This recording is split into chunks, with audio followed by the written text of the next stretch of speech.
Leksiyemizi davamlaştırmaz, hürmetli vatandaşım. Leksiyemiz bunda.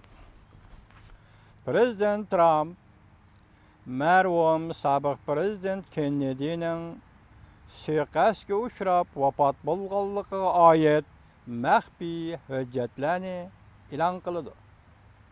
Mavzuli xabar 10-22 kuni Amerika ovozining Xitoy tili programmasi e'lon qilindi. Xabar mundaq boshlandi.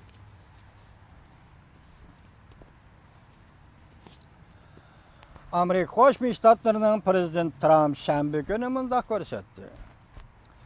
Sabiq prezident Kennedy'ning suiqasdga uchrab vafot bo'lganligi munosabatlik maxfiy hujjatni e'lon qilamiz. Prezident Trump Twitter'da fikr qoldirib mundaq ko'rsatdi. Boshqa bir uchurlarga erishmaydiganlar bo'lsam, undaqda Amerika Qo'shma Shtatlariga prezident bo'lish suhbatim bilan hozirgacha maxfiy saqlangan merhum sabiq prezident Kennedy to'g'risidagi hujjatlarni e'lon qilishga ruxsat qilaman.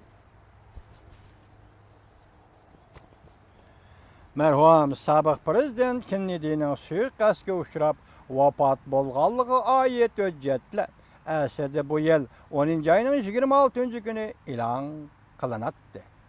Bu vaqt 1992 yil Amerika Qo'shma Shtatlari Davlat Majlisi belgilagan Kennedy'ning suiqasdga uchrash xotirasini saqlash qonunida belgilangan vaqt edi. Kennedy'ning suiqasdga uchrash xotirasini saqlash qonunida 1992 yildan keyingi 25 yil ichida sabiq prezident Kennedy'ning suiqasdga uchrab vafot bo'lishiga munosabatli hujjatlar navbatdagi prezident Amerikaning diplomatik munosabatlarga, harbiy harakatlarga axborot to'plash va qonun ijro qilishiga ta'sir yetkazmaydi deb qaraydigan bo'lsa, bu hujjatlar e'lon qilinadi deb belgilangan. Bu suiqasdga munosabatli yana 3000 parcha hujjat hozirgacha e'lon qilinmadi. Navbatdagi hukumat taxminan 30,000 parcha hujjatni e'lon qildi, lekin buning ichida ba'zi uchurlarga qora siyoh bilan o'chirildi. Kennedy'ga suiqasd bilan qo'l solgan qotil Oswald qatorliq Oswald qotillik qilishdan burun kechiringlar. Qotillik qilishdan bir necha hafta burun Meksikaga berib, Meksika shahridagi Kubaning va sobiq Sovetlarning bosh elchilari bilan ko'rishgan.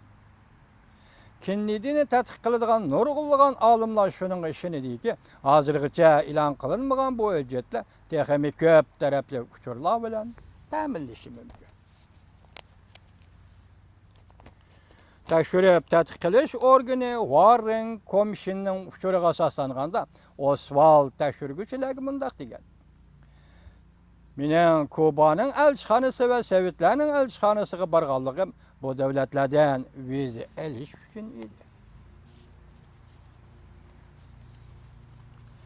Amerikada Cumhuriyetçiler Partisining siyosiy maslahatchisi va prezident Trumpning qadinasi do'sti Roger Stone navbatda radio programma riyosatchisi hozirgacha Kennedy'ni suiqasd bilan o'ldirildi deb qarab kelayotgan Alex Jonesga mundaq degan.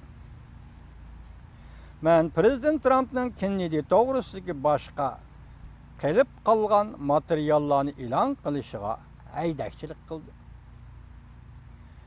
Boshqa qilib qolgan materiallarni e'lon qilishi uchun men prezident Trump haydakchilik qildi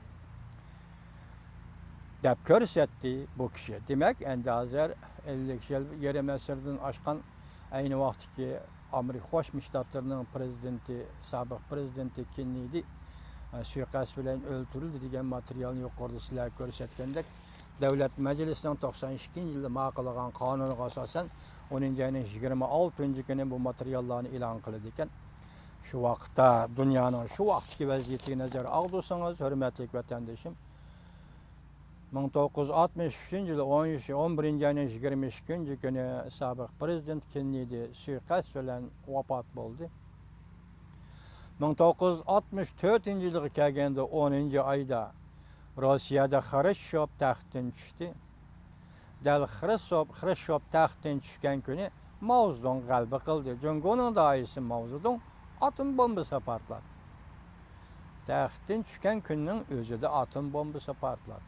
Chunki Stalin o'lgandan keyin Jungo Kompartiyasi bilan Rossiya Bolshevistik partiyasi o'rtasidagi ziddiyatlar Xrushchev bilan Mao Zedong o'rtasida gavdalandi. Shu vaqtda avval Kuba krizisi yuz bergandan keyin mush ishlar shu vaqtga dunyoda ajoyib bir voqea sifatida sodir bo'lgan ishlar edi. Bugun Amerika Qo'shma Shtatlarining prezidenti Trump apandi Kennedy'ga munosabatli, uning vafotiga munosabatli hujjatlarni e'lon qiladigan bo'ldi.